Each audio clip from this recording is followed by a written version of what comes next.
വാർത്തകൾ വിശദമായി. മുഖ്യമന്ത്രി പിണറായി വിജയനും സച്ചിൻ തെണ്ടുൽക്കറും കൂടിക്കാഴ്ച നടത്തി.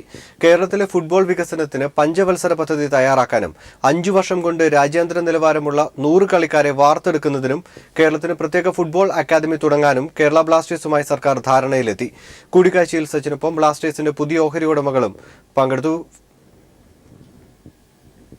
വിശദാംശങ്ങളുമായി ജീവൻ കുമാർ ചേരുന്നു. ജീവൻ, എന്തൊക്കെയാണ് പുതിയ തീരുമാനങ്ങൾ, ഒപ്പം തന്നെ പുതിയ ഓഹരി ഉടമകൾ, അവരെക്കുറിച്ചുള്ള വിവരങ്ങൾ?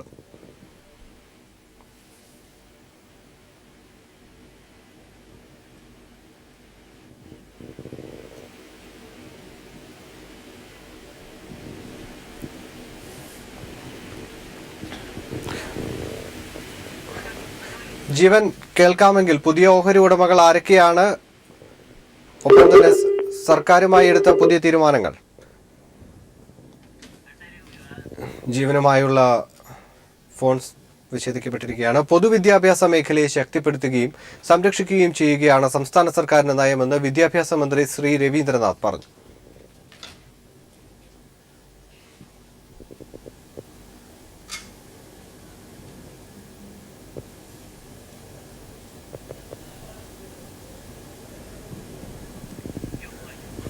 സ്കൂൾ പ്രവേശനോത്സവം മധ്യകേരളത്തിലും വർണ്ണാഭമായി. അറിവിന്റെ ലോകത്തേക്ക് പിച്ചവയ്ക്കുന്ന കുരുന്നുകളെ സമ്മാനങ്ങളും മധുരവും നൽകിയാണ് അധ്യാപകർ വരവേറ്റത്.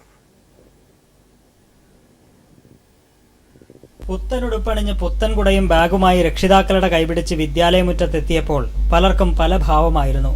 ചിലർക്ക് അങ്കലാപ്പ്, ചിലർക്ക് സങ്കടം, മറ്റു ചിലർക്ക് ആഹ്ലാദം. അപരിചിതരായ കൂട്ടുകാരെ കണ്ടപ്പോൾ പലരും കണ്ണെടുക്കാതെ കൗതുകത്തോടെ പരസ്പരം നോക്കി. മലയാളത്തിൽ പേരെന്തെന്ന് ചോദിച്ചപ്പോൾ ഒന്നും മിണ്ടാതിരുന്ന കൊച്ചുമിടുക്കിയോട് ഹിന്ദിയിൽ പേര് ചോദിച്ചപ്പോൾ ഉഷാറായി മറുപടി വന്നു. കൂട്ടത്തിൽ ഇതര സംസ്ഥാന കുരുന്നുകളുമുണ്ടെന്ന് അപ്പോഴാണ് മനസ്സിലായത്. അമ്മ ക്ലാസ്സിൽ തനിച്ചാക്കി പോയ സങ്കടം ചിലർ മറച്ചുവെച്ചില്ല. സമ്മാനപ്പൊതിയോടൊപ്പം മധുരം നൽകിയാണ് അധ്യാപകർ നവാഗതരെ ക്ലാസ്സിലേക്ക് ആനയിച്ചത്. ലഡ്ഡു കയ്യിലിരിക്കുന്നത് കൊണ്ടായിരിക്കണം ക്ലാസ്സിലെത്തിയ മിക്കവരും സന്തുഷ്ടരായിരുന്നു. ഒപ്പം ക്ലാസ് ടീച്ചർക്ക് സുപ്രഭാതവും നേർന്നു. ടീച്ചർ ഓരോരുത്തരെയായി പേര് വിളിച്ചപ്പോൾ വിദ്യാർത്ഥികൾ അച്ചടക്കത്തോടെ ഹാജർ പറഞ്ഞു. അതോടെ 1ാം ക്ലാസുകൾ സജീവമായി. News bureau, Kochi. ഒരു നാടിന്റെ ആഘോഷമായി മാറി മലാപ്പറമ്പ് AUP സ്കൂളിലെ പ്രവേശനോത്സവം. സ്കൂൾ സംരക്ഷണ സമരസമിതിയുടെ നേതൃത്വത്തിലാണ് പ്രവേശനോത്സവം സംഘടിപ്പിച്ചത്. പായസവും മിഠായി വിതരണവും നടത്തി 15 വിദ്യാർത്ഥികളെയാണ് ഇത്തവണ പുതുതായി സ്കൂളിലേക്ക് വരവേറ്റത്. തിരികെ വാർത്തകളിലേക്ക്. പൊതുജനത്തിന് ഇടുത്തിയായി പാചകവാതക, പെട്രോൾ, ഡീസൽ വില വർദ്ധിപ്പിച്ചു. ഗാർഹിക ആവശ്യത്തിനുള്ള സിലിണ്ടറിന് 23 രൂപയും വാണിജ്യ ആവശ്യത്തിനുള്ള സിലിണ്ടറിന് 38 രൂപയുമാണ് കൂട്ടിയത്. പെട്രോൾ ലിറ്ററിന് 2 രൂപ 58 പൈസയും ഡീസലിന് 2 രൂപ 26 പൈസയും കൂട്ടി.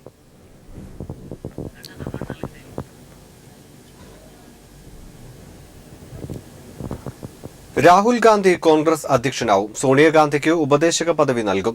മുതിർന്ന നേതാക്കളെ ഒഴിവാക്കി AICC ഉടൻ പുനഃസംഘടിപ്പിക്കും. ഇത് സംബന്ധിച്ച് തീരുമാനമെടുക്കാൻ കോൺഗ്രസ് പ്രവർത്തക സമിതി യോഗം ഉടൻ ചേരും. കൂടുതൽ വിവരങ്ങളുമായി ദില്ലിയിൽ നിന്നും സന്തോഷ് സർലിംഗ് ചേരുന്നു. സന്തോഷ്, വിവരങ്ങൾ. അനന്തു, പാർട്ടിയെ നയിക്കാൻ നെഹ്റു കുടുംബത്തിൽ നിന്ന് ഒരാളെ കൂടി കണ്ടെത്തിയിരിക്കുകയാണ് കോൺഗ്രസ്. സോണിയാഗാന്ധിക്ക് പകരം രാഹുൽ ഗാന്ധിക്ക് ചുമതല നൽകാൻ ഉടൻ ചേരുന്ന കോൺഗ്രസ് പ്രവർത്തക സമിതി യോഗം തീരുമാനിക്കും. അതിനുശേഷം AICC അംഗങ്ങളുടെ ചിന്തൻ ശിവർ വിളിച്ച് അധ്യക്ഷനാക്കാനാണ് ഇപ്പോഴുള്ള തീരുമാനം. പാർട്ടി ഭരിക്കുന്ന ഹിമാചൽ പ്രദേശ്, ഉത്തരാഖണ്ഡ് സംസ്ഥാനങ്ങളിൽ എവിടെയെങ്കിലും ഇതിനായി അടുത്ത മാസം യോഗം ചേരും. രാഹുൽ ഗാന്ധിയോടൊപ്പം സച്ചിൻ പൈലറ്റ്, വക്താവ് രൺദീപ് സിംഗ് സുർജേവാല, അജയ് മാക്കൻ തുടങ്ങിയവർ നേതൃനിരകളിലേക്ക് എത്തും. അഹമ്മദ് പട്ടേൽ അടക്കമുള്ള പഴയ വൃദ്ധ നേതൃത്വങ്ങളെ എല്ലാ സ്ഥാനങ്ങളിൽ നിന്നും മാറ്റി ഒരു വിശദമായ പുനഃസംഘടനയും ഉണ്ടാകുമെന്നാണ് ലഭിക്കുന്ന സൂചന. അടുത്ത വർഷം നടക്കുന്ന ഉത്തർപ്രദേശ്, പഞ്ചാബ്, ഗുജറാത്ത്, ഉത്തരാഖണ്ഡ്, ഹിമാചൽ പ്രദേശ്, മണിപ്പൂർ, ഗോവ സംസ്ഥാനങ്ങളിലെ തെരഞ്ഞെടുപ്പ് നയിക്കുന്നതും രാഹുൽ ഗാന്ധിയുടെ നേതൃത്വങ്ങളിലായിരിക്കും. ഇവിടെയൊക്കെ സ്ഥിതി മെച്ചപ്പെടുത്തിയില്ലെങ്കിൽ കോൺഗ്രസിന്റെ നിലനിൽപ്പിനെ തന്നെ ബാധിക്കും. അതേസമയം മറ്റൊരു കാര്യമുണ്ട്. 2014 ലോക്സഭാ തെരഞ്ഞെടുപ്പും കേരളമടക്കമുള്ള നിയമസഭാ തെരഞ്ഞെടുപ്പുകളിലും പാർട്ടി നയിച്ചത് രാഹുൽ ഗാന്ധിയായിരുന്നു. ഇവിടങ്ങളിലെല്ലാം കനത്ത പരാജയവും ഏറ്റുവാങ്ങേണ്ടിയും വന്നു. ഇതിനെതിരെ ദിഗ്വിജയ് സിംഗ് അടക്കമുള്ളവർ രംഗത്തെത്തുമ്പോഴാണ് ഈ പുതിയ സ്ഥാനലക്ഷ്യം. സന്തോഷ് സർലിംഗ്, ദില്ലിയിൽ നിന്നും. തന്റെ ജീവന് കോൺഗ്രസ് നേതാവിൽ നിന്ന് ഭീഷണിയുണ്ടെന്ന് പെരുമ്പാവൂരിൽ കൊല്ലപ്പെട്ട ജിഷയുടെ അച്ഛൻ പാപ്പു. ജോമോൻ പുത്തമ്പുരയ്ക്കലിനെതിരെ തന്നെ തെറ്റിദ്ധരിപ്പിച്ച് പരാതി നൽകിച്ചതാണെന്നും പരാതി പിൻവലിക്കുമെന്നും അദ്ദേഹം പീപ്പിൾ ടിവിയോട് പറഞ്ഞു. കോൺഗ്രസ് നേതാവ് PP തങ്കച്ചനെതിരെ പരാതി നൽകിയ ജോമോൻ പുത്തൻപുരയ്ക്കലിനെ തനിക്കറിയില്ല. തന്നെ ചതിച്ച് കോൺഗ്രസ് നേതാവ് സുനിലും പോലീസ് ഉദ്യോഗസ്ഥൻ വിനോദും ചേർന്നാണ് ജോമോനെതിരെ പരാതി നൽകിയത്.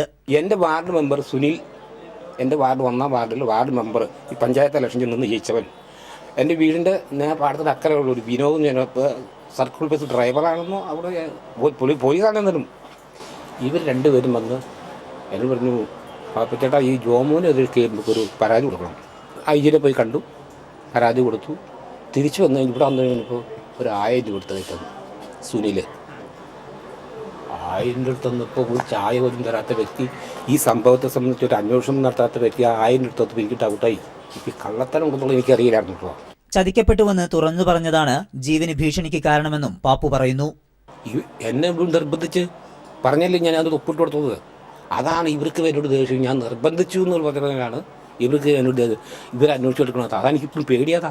എനിക്ക് ഏത് നിമിഷവും എപ്പോൾ വേണമെങ്കിലും എന്ത് സംഭവിക്കാം. ജോമോൻ പുത്തൻപുരയ്ക്കലിനെതിരായ പരാതി പിൻവലിക്കുമോ എന്ന ചോദ്യത്തിന് മറുപടി ഇതായിരുന്നു. ജോമോൻ പുത്തൻപുരയ്ക്കൽ നേരിട്ടൊന്ന് കണ്ട് സംസാരിച്ച് കഴിഞ്ഞാൽ ഞാൻ ഈ പരാതി പിൻവലിക്കും. കാരണം എൻ്റെ മകളുടെ കേസ് കഴിക്കാനാണല്ലോ അയാൾ ഇത്രയും കഷ്ടപ്പെട്ടത്. അപ്പം അയാളെ ഒതുക്കിയത് എന്നെ കൊണ്ടല്ലേ. തങ്കച്ചനെതിരായ ജോമോൻ പുത്തൻപുരയ്ക്കലിന്റെ പരാതി മറികടക്കാൻ കോൺഗ്രസ് നേതാവും പോലീസ് ഉദ്യോഗസ്ഥനും ഇടപെട്ടു എന്നത് ദുരൂഹമാണ്. ഇക്കാര്യത്തിൽ അന്വേഷണം ഉണ്ടാകാത്തത് കൂടുതൽ സംശയങ്ങൾക്ക് ഇടയാക്കുന്നു. കൊച്ചിയിൽ നിന്ന് സമീർ വഴങ്ങോട്. മെഡിക്കൽ പ്രവേശന പരീക്ഷാ ഫലം വിദ്യാഭ്യാസ മന്ത്രി പ്രഖ്യാപിച്ചു. 1,04,787 പേർ യോഗ്യത നേടി. വിശദാംശങ്ങളുമായി ഇപ്പോൾ ദിനകർ ചേരുന്നു. ദിനകർ, ആദ്യ റാങ്കുകൾ ആർക്കൊക്കെയാണ്? വിശദാംശങ്ങൾ. അനന്തു, 2016 കേരള മെഡിക്കൽ പ്രവേശന പരീക്ഷാ ഫലം പ്രസിദ്ധീകരിച്ചിരിക്കുന്നു. വിദ്യാഭ്യാസ മന്ത്രി പ്രൊഫസർ C. രവീന്ദ്രനാഥ് ആരോഗ്യമന്ത്രി KK ശൈലജയ്ക്ക് നൽകിക്കൊണ്ടാണ് ഫലം പ്രസിദ്ധീകരിച്ചത്. മെഡിക്കൽ വിഭാഗത്തിൽ 1,16,477 വിദ്യാർത്ഥികളാണ് പരീക്ഷ എഴുതിയത്. ഇതിൽ 1,04,787 പേരാണ് യോഗ്യത നേടിയിരിക്കുന്നത്. 329 പേരുടെ ഫലം വിവിധ കാരണങ്ങൾ കൊണ്ട് തടഞ്ഞു വെച്ചിരിക്കുകയുമാണ്. കണ്ണൂർ സ്വദേശി മുഹമ്മദ് മുനവർ ബീവിക്കാണ് 1-ാം റാങ്ക് ലഭിച്ചിരിക്കുന്നത്. 960 മാർക്കാണ് മുഹമ്മദ് മുനവറിന് ലഭിച്ചത്. 2-ാം റാങ്ക് ലഭിച്ചിരിക്കുന്നത് ലക്ഷിൻ ദേവ് ബി. അദ്ദേഹം അടയാർ, ചെന്നൈ ആണ് അദ്ദേഹത്തിന്റെ സ്വദേശം. 3-ാം റാങ്ക് ലഭിച്ചിരിക്കുന്നത് ബെൻസൺ ജേക്ക് എൽദോ, എറണാകുളം സ്വദേശിയും. മലപ്പുറം സ്വദേശിനി റമീസ ജഹാൻസിക്ക് 4-ാം റാങ്ക് ലഭിച്ചപ്പോൾ തൃശൂർ സ്വദേശി കെവിൻ ജോയ്ക്ക് 5-ാം റാങ്കും, തൃപ്പൂണിത്തുറ സ്വദേശി അജയ് എസ് നായർക്ക് 6-ാം റാങ്കും, മലപ്പുറം സ്വദേശി ആസിഫ് അബാൻ കെയ്ക്ക് 7-ാം റാങ്കും, കോഴിക്കോട് സ്വദേശി ഹരികൃഷ്ണൻ കെയ്ക്ക് 8-ാം റാങ്കും, അലീന അഗസ്റ്റിന് 10-ാം റാങ്കും, നിഹാല എ മലപ്പുറം സ്വദേശിനിക്ക് 10-ാം റാങ്കുമാണ് ലഭിച്ചിരിക്കുന്നത്. SC വിഭാഗത്തിൽ ബിപിൻ ജി രാജ്, തിരുവനന്തപുരം സ്വദേശിയാണ് അദ്ദേഹം, 1-ാം റാങ്ക് ലഭിച്ചിരിക്കുന്നത്. SC വിഭാഗത്തിൽ മേഘന വി അയക്കാണ് 2-ാം റാങ്ക്. 1-ാം റാങ്ക് വെരിഫിക്കേഷന് വേണ്ടി മാറ്റിവെച്ചിരിക്കുകയാണ്. അതോടൊപ്പം തന്നെ വിദ്യാഭ്യാസ മന്ത്രി ചൂണ്ടിക്കാട്ടിയ മറ്റൊരു പ്രധാനപ്പെട്ട കാര്യം, കുട്ടികൾ കുറവുള്ളതിന്റെ പേരിൽ സംസ്ഥാനത്തെ ഒരു സ്കൂളും പൂട്ടുകയില്ല. സാമ്പത്തിക നേട്ടമല്ല, മറിച്ച് സാമൂഹിക നേട്ടമാണ് സർക്കാരിന്റെ ലക്ഷ്യമെന്നും അദ്ദേഹം ചൂണ്ടിക്കാട്ടി. ഒരു കുട്ടിയെങ്കിലും ഉണ്ടെങ്കിൽ ആ സ്കൂൾ പൂട്ടുകയില്ല, അവിടെ പഠനം തുടരുമെന്നും അദ്ദേഹം ചൂണ്ടിക്കാട്ടുകയുണ്ടായി. കോടതിയുടെ പരിഗണനയിലുള്ള സ്കൂളുകളുടെ കാര്യത്തിൽ മാത്രം കോടതി തീരുമാനങ്ങൾക്കനുസരിച്ചായിരിക്കും നിലപാട് സ്വീകരിക്കുക എന്നും അദ്ദേഹം ചൂണ്ടിക്കാട്ടി. അതോടൊപ്പം ജൂൺ മധ്യത്തോടെ മുഴുവൻ പാഠ്യപുസ്തകങ്ങളും സ്കൂളുകളിൽ എത്തിക്കും എന്നും അദ്ദേഹം ചൂണ്ടിക്കാട്ടുകയുണ്ടായി. അച്ചടി ഏതാണ്ട് പൂർത്തിയായി വരികയാണ്. അച്ചടിക്കുന്ന പുസ്തകങ്ങൾ ഉടൻ തന്നെ സ്കൂളുകളിലേക്ക് എത്തിക്കാനുള്ള നടപടികൾ സ്വീകരിച്ചു വരികയാണ് എന്നും അദ്ദേഹം ചൂണ്ടിക്കാട്ടുകയുണ്ടായി. ദിനകർ, തിരുവനന്തപുരത്ത് നിന്നും. മുതിർന്ന CPIM നേതാവ് VS അച്യുതാനന്ദൻ ഔദ്യോഗിക വസതിയായിരുന്ന കണ്ടോൺമെന്റ് ഹൌസ് ഒഴിഞ്ഞു. രാവിലെ 11 മണിയോടെ വാടക വീട്ടിലേക്ക് താമസം മാറ്റി.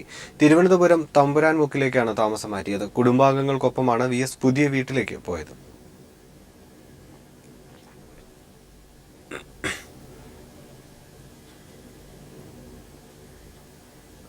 മുല്ലപ്പെരിയാർ വിഷയത്തിൽ മുഖ്യമന്ത്രിയുടെ നിലപാട് കേരളത്തിന്റെ വാദഗതികളെ ദുർബലമാക്കുമെന്ന് VM സുധീരൻ.